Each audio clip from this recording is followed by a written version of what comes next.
Assurez-vous d'être abonné à la chaîne YouTube de Cinémaniacs afin de participer à nos concours, de cliquer j'aime ce contenu si vous appréciez nos épisodes et de nous suivre via nos différents réseaux sociaux. Sur ce, bienvenue à Cinémaniacs. Bonjour à tous de la lumière pour un nouvel épisode de Cinémaniacs. Bienvenue à vous tous. Je vous invite à vous inscrire sur la chaîne YouTube de Cinémaniacs et de cliquer la petite cloche afin de recevoir les notifications de chacun de nos épisodes. Cette semaine, il va y avoir beaucoup d'épisodes parce qu'il y a énormément de contenu à discuter avec vous. En commençant avec une nouvelle qui vient de Collider.com qui mentionne que l'actrice Christina Ricci, qui a été très très connue lorsqu'elle était jeune dans le rôle de Wednesday, mercredi dans The Addams Family et The Addams Family Values, qui a été mis dans un communiqué de presse sans vraiment de grosses annonces, comme quoi qu'elle va jouer un rôle non décrit encore dans La Matrice 4. La Matrice 4 qui est attendue au mois de décembre, si tout va bien, pour le tournage et pour ce qui est la post-production, les Wachowski qui travaillent là-dessus.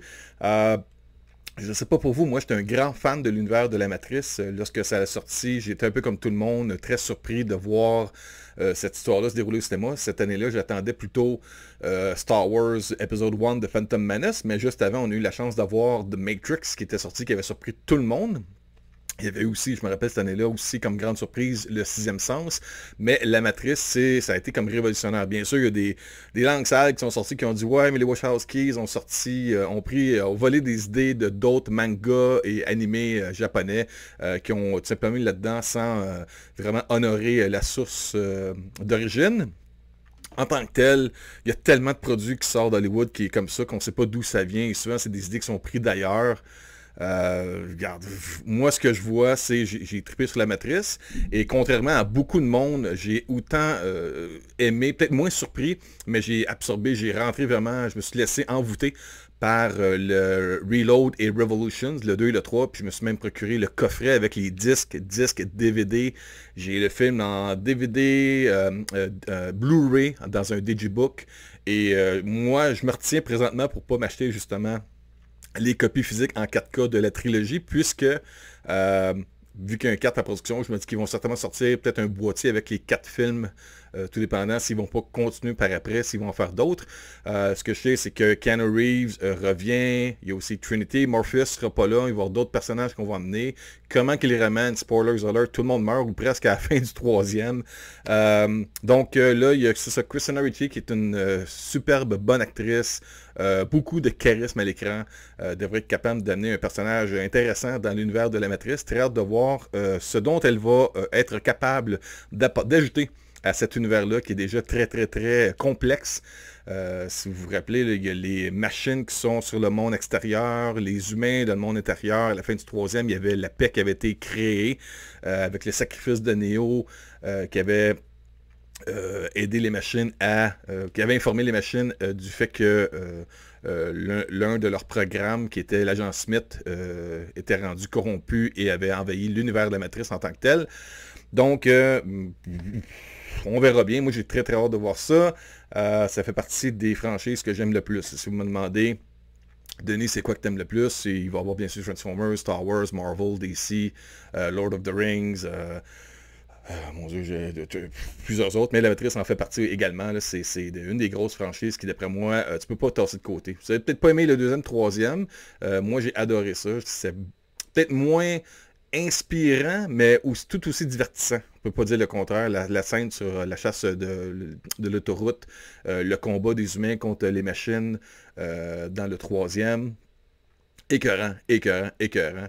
Moi, j'ai adoré ces 3 films-là. Il y a de la religion, il y a de la croyance, il y a comme une vision de La Matrice de ce qu'est les loups-garous, les vampires, les fantômes par rapport aux programmes qui sont mal ajustés par rapport au niveau de la Matrice. C'est hallucinant. Moi, j'ai capoté. J'ai même acheté un livre qui m'avait coûté au-dessus de 100$ qui est The Art of the Matrix, qui explique une courte histoire du niveau 6 de La Matrice que l'on n'a jamais vu, puisque lorsqu'on regarde La Matrice, on se rend compte que c'est le 7e niveau de La Matrice. Bon, mon téléphone qui sonne, il doit m'entendre parler de La Matrice, ça doit être ça. Alors, c'est ça, Christina Ricci, ça c'est la nouvelle numéro 1 pour aujourd'hui. Autre nouvelle, Master and Commander, The Far Side of the World va finalement avoir un autre film. Ça serait un prequel. Donc, on ne reverrait pas Paul Bettany ou Russell Crowe dans les rôles principaux du Captain Jack Aubrey ou du Dr. Stephen Mathurin. Sauf que si vous avez vu ce film-là, ça avait sorti... C'était par 20th Century Fox. En 2003, le Master and Commander of the Far Side of the World, ça avait eu 10 nominations aux Oscars. Ça avait eu beaucoup de grandes critiques. Le visuel, c'était épique, c'était aventureux, style de film de conquête de l'océan. En tout cas, moi, j'avais adoré ce film-là. Puis, c'est tiré de plusieurs romans avec ces personnages principaux-là qui nourrit cette histoire. Et là, on va retourner un peu quelques années avant, alors qu'on va expliquer la rencontre entre le capitaine Jack Aubrey et le docteur Stephen Mathurin. Bien sûr, on va engager des nouveaux acteurs qui vont interpréter ces rôles. On va peut-être essayer de repartir cette franchise. À noter qu'une franchise n'est pas nécessairement des films de super-héros, ça peut être un peu n'importe quoi. The Godfather est considéré comme une trilogie, un univers fantastique de la mafia. Ça peut très bien être du côté des matelots, hein? Un peu comme ça. Il y avait un paquet de films. Quand j'étais jeune, je regardais un peu n'importe quoi. J'ai The Bounty, Master and Commanders of the Force of the World. Et il y en a plusieurs autres, certainement. C'est peut-être ça qui a fait aussi que lorsque le côté fantastique est arrivé dans ce genre d'univers-là avec les Pirates des Caraïbes, j'ai embarqué là-dedans à 100 000 $. Juste pour vous dire, c'est ça. Il va y avoir un prequel, 20th Century. C'est une plus Fox, c'est 20th Century, qui est une division de Walt Disney Company. Va rentrer dans la pré-production très bientôt, supposément, pour... un nouveau film de cet univers de Master and Commander. C'est un titre qui est tellement comme puissant, là. Master and Commander. Bon, ok, j'arrête là-dessus. Mauvaise nouvelle, tant qu'à moi, je l'ai vu venir 100 000 $. Netflix a finalement annulé, cancellé, ça ne dit pas en français, mais c'est cancelled, annulé la série Jupiter's Legacy. Et on a fait une vidéo là-dessus... il y a quand même pas si longtemps, on a fait une genre d'opinion critique sur la saison 1, qui finalement va s'adonner à être la série complète, qui va être inachevée. Netflix n'a pas vraiment mentionné pourquoi, mais je pense que se sont rendus compte que les critiques ont détesté, les fans ont détesté, certainement que le streaming, il y a eu une chute incroyable par rapport au download de cette série-là de Jupiter's Legacy. Je pense que la source de base de l'histoire dans le comics est de loin supérieure à ce qu'on a vu à l'écran. Il y a peut-être beaucoup plus de choses que l'on peut faire qu'on aurait voulu amener dans une saison 2. Malheureusement, on ne verra pas le jour de ça. Moi, je m'étais endormi même pendant cette série-là. Je pense que le problème, c'est la production. Les gens qui ont travaillé là-dessus avaient une vision comment expliquer cette histoire-là, et ça s'est mal transmis à l'écran. J'ai vraiment pas aimé ça. Les costumes, il y en a plusieurs qui ont dit que c'est très cheesy, malgré qu'ils sont très fidèles aux comics. Ça veut pas dire que ce qui est bien en comics s'apprête bien à l'écran. Et on l'a vu dans cette série-là. De voir une adolescente junkie qui déteste tout le monde, qui pense qu'elle est meilleure que tout le monde, qui sait tout. Pour vous et moi, les gens qui ont des ados, on n'a pas besoin de revoir ça à l'écran. On a déjà des avec nos ados, puis elle essaie de les amener dans le droit chemin dans la vie, que de me faire bombarder de monde fatigant de même. Je n'ai rien à foutre de ça. Rien. Ça m'énerve, ça m'emmerde. C'est comme passer au suivant, s'il vous plaît. Rien à foutre. Et là, ce qu'on a annoncé, c'est qu'on va continuer dans cet univers-là, mais au lieu d'appeler ça Jupiter's Legacy, on va appeler ça Super Crooks. Super Crooks, qui est un titre cave, tant qu'à moi, c'est vraiment stupide comme nom, mais j'espère juste que la série sera meilleure. On va se concentrer du côté des vilains dans cet univers-là de Jupiter's Legacy. On aura peut-être des caméos de Josh Duhamel dans le rôle principal de Jupiter's Legacy, ou peut-être sa femme, ou peut-être son garçon, ou quoi que ce soit, mais Super Crooks, c'est une transition. On va pas continuer Jupiter's Legacy, on va aller au champ. Peut-être que c'est plus intéressant. Et on a peut-être des meilleures idées, ou on aura peut-être une autre équipe de production qui sera à l'arrêt de ça, qui eux ont un concept ou un pitch de vente à Netflix qui est peut-être plus intéressant pour l'auditoire de Netflix. Jupiter's Legacy, ça a été, tant qu'à moi, un gros thumb down. Ça a été emmerdant. J'ai essayé d'aimer ça. J'ai regardé les 8 épisodes. Il n'y a personne qui ne peut pas dire j'ai pas laissé la chance. Moi puis ma conjointe, on a passé la fin de semaine. Il mouillait, tant mieux. On a regardé les 8 épisodes. On a presque dormi la moitié du temps. Il faut laisser nourrir au M&M puis aux Smarties presque pour essayer de se tenir avec un Sugar Rush de bout. Là. Mon Dieu que c'était long. Très long. Autre sujet, là j'ai parlé déjà de 1, 2, 3 sujets. Quatrième sujet, il y a du nouveau, sans être officiel, je vous en parle parce que le visuel est assez hot, je vous montre les images à l'écran. Un nouveau, le concept artist mentionne comme quoi que ça serait Alien 5, mais en réalité c'est un Alien 3 version 2.0. Il y a Neil Blomkamp qui avait parlé ou qui avait fait un pitch de vente à 20th Century Fox pour concevoir une suite directe dans un univers parallèle là, à Aliens qui amènerait Ripley, Newt et Hicks à poursuivre leur aventure au lieu d'avoir fait la catastrophe, l'histoire garochée qu'ils ont fait dans Alien 3. David Fincher a fait ce qu'il pouvait avec Alien 3. J'ai le poster dans mon salon de Alien 3 parce que le visuel est assez hot. Ils ont fait ce qu'ils pouvaient dans ce temps-là. Mais ça a été malmené par le côté production des gens de Fox à l'époque. Et ça se voit à l'écran. On dirait que c'est pas ce qu'ils voulaient faire. Quand tu regardes les making-of du Alien 3 original, il ne savait pas s'il fallait que ça soit d'un chien ou d'un bœuf. Il ne savait pas si ça serait une prison, si ça serait une église, si ça serait une planète faite en bois. What the fuck? Il y avait juste une date de sortie, même la première bande-annonce, le premier teaser trailer de Alien 3, c'était On Earth, everyone can hear you scream. Puis on n'a jamais rien eu qui se passe sur Terre. C'était comme de. Et là, ce qu'on a, c'est la personne qui travaille avec Neil Blomkamp pour créer le pitch de vente avec des concept art, des dessins de concept, de conception pour pouvoir présenter un peu l'image de ce qu'on aimerait faire, présente un concept où est-ce que on a comme un humain qui porte un genre de costume d'alien afin de combattre une reine d'un essaim de alien.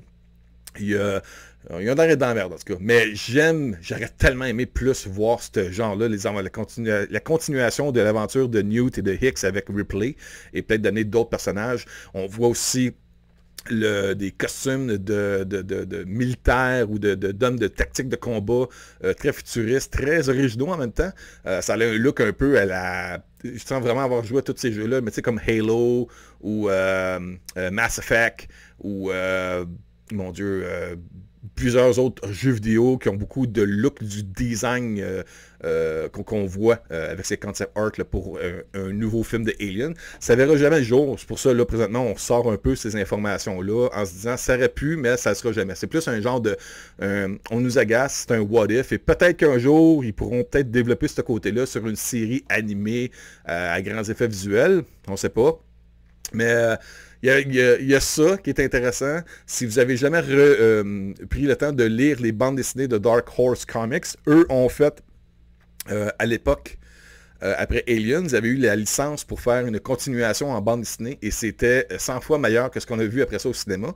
Et les gens de Dark Horse Comics ont eu la noblesse de ramener tout à l'ordre pour que ça soit qu'il y ait un suivi logique canon avec les films de Alien. Lorsque Alien 3 est sorti, on voyait bien qu'on n'avait pas la même ligne de pensée de développement des personnages et tout s'est avéré être supposément un cauchemar que Newt a eu juste avant de mourir pour ramener ça au fait qu'elle était décédée dans Alien 3, ce qui était de valeur parce qu'on avait le côté de ce qui se passerait sur Terre dans la bande dessinée de Dark Horse Comics. Si je me rappelle bien, il y avait 6 numéros en noir et blanc, et après ça, il y avait une continuation en couleur qui avait été faite un peu à la Alex Ross, un peu, là, de Dark Horse Comics. Donc, il y avait 10 numéros qui suivaient.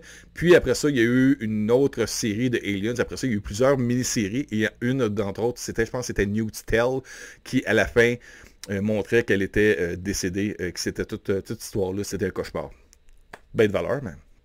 Anyway, fait que il y a ça peut-être pour nourrir un peu notre appétit du côté des aliens. Et tant qu'à être dans cet univers-là de aliens, il y a d'autres nouvelles aussi comme quoi que il y aurait un acteur qui aurait été finalement engagé pour faire les tests de costumes. Son nom c'est Amber Midhunter, qui aurait été engagé pour jouer le rôle du Predator dans un prochain film de Predator sous la tutelle de Disney qui a maintenant les droits du Predator. Apparemment, puisqu'il y a une autre histoire qui se passe en dessous de tout ça, où est-ce qu'il y a une poursuite une ou plusieurs personnes qui ont les droits de conception à la base, qui avaient fait une présentation à Fox à l'époque, dans les années 80, du personnage Predator. Et c'est un cas sur 1 million là, où est-ce que habituellement les studios vont jamais vraiment accepter des propositions venant de l'extérieur. La plupart des, euh, des propriétés intellectuelles qui vont être produites par un studio vont être sous la forme d'une une demande même du studio où est-ce qu'eux vont demander à des gens de pouvoir devenir avec des nouveaux concepts, de nouvelles idées, des nouveaux scénarios, des nouveaux pitchs d'univers, de franchise. Et en faisant ça, c'est eux qui gardent des droits. Ils vont payer quelqu'un pour dire, regarde, j'aimerais ça que tu me fasses un nouveau film d'extraterrestre. Et vu qu'on t'a payé, mais à Star, toi, tu n'as plus aucun droit, c'est nous qui appartient les droits. Dans l'histoire de Predator, c'est une personne qui avait, à l'époque, fait une présentation d'un concept d'un chasseur d'humains venant d'une autre planète.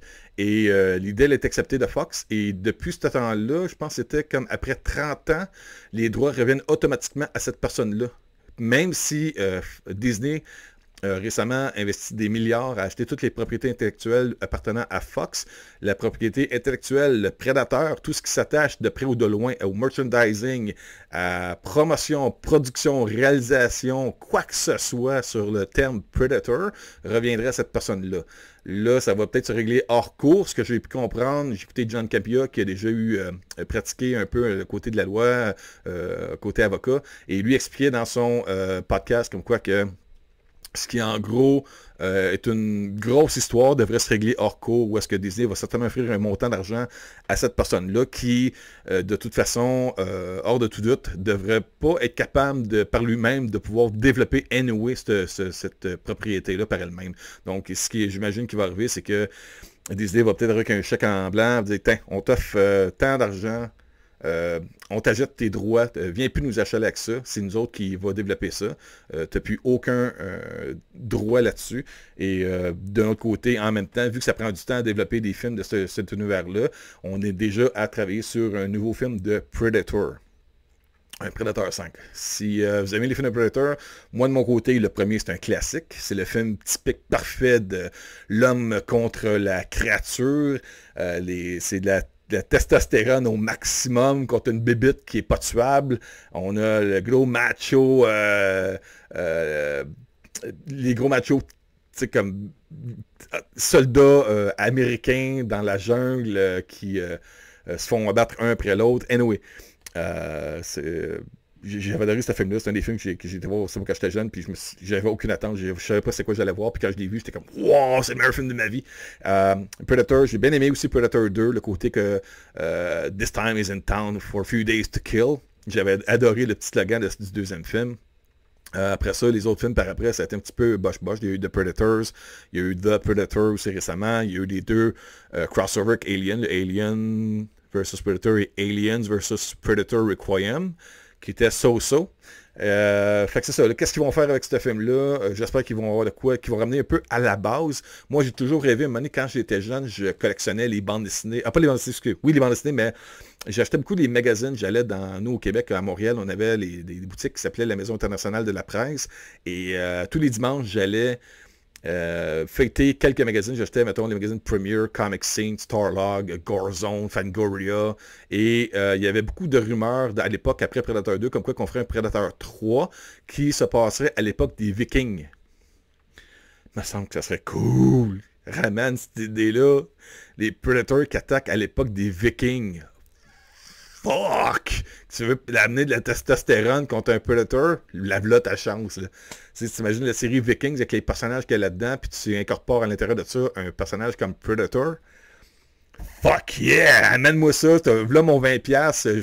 Je regarde ça en D-Box, en AVX, IMAX 3D, 4K, whatever le format. Je paye pour aller voir ça anytime. Bloodbath, Battle Axe, Sword, Killing. Ah, sacrifice, headshot avec les lasers canons. Ah ouais, ça serait écœurant. Ça serait un méchant plaisir, guilty pleasure d'aller voir ça. Des Vikings face à un prédateur. Anyway, là-dessus, je vous dis merci beaucoup. N'oubliez pas de vous abonner à la chaîne YouTube de Cinémaniacs, de cliquer la cloche. Ça va tomber mon téléphone qui sonne en même temps. De cliquer la cloche afin de recevoir les notifications de chacun de nos épisodes. Et aussi, dans la description ci-dessous, allez voir, vous allez voir, il y a des liens avec les informations pour les concours que l'on offre à travers la chaîne YouTube de CMNX. Mon nom est Daniel Lumière, je vous dis passez une bonne journée, à très bientôt, au revoir.